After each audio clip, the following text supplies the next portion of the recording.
শকিন কারাগারে বসেই হাসিনার মন্ত্রীদের ভয়াবহ চক্রান্তের পরিকল্পনা করলেন সালমান এফ রহমান।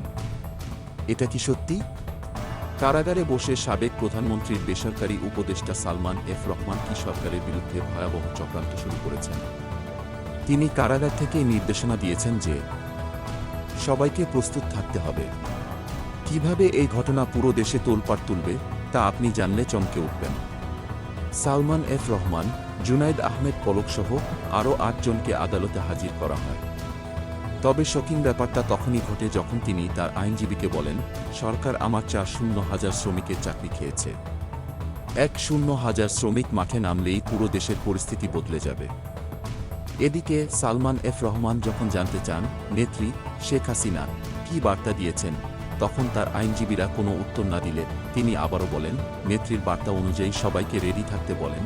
এরপর এক সাংবাদিক তার কারাগারে থাকা অবস্থার কথা জানতে চাইলে সালমান এফ রহমান জানান, সাংবাদিকরা মিথ্যা লেখে।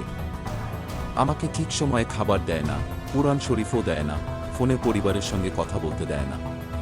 তবে সবচেয়ে চমকপ্রদ তথ্য হল, বেক্সিমকোর ৪০,০০০ শ্রমিকের কাজ বন্ধ হয়ে যাচ্ছে, বিভিন্ন ফ্যাক্টরি বন্ধ হয়ে যাচ্ছে।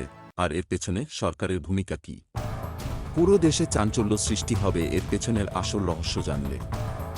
এদিকে পুলিশের অনুমতি পাওয়া গেছে, তাকে ৩ দিনের রিমান্ডে নিয়ে জিজ্ঞাসাবাদ করা হবে। পুরো দেশ উত্তাল, এবার কি ঘটবে?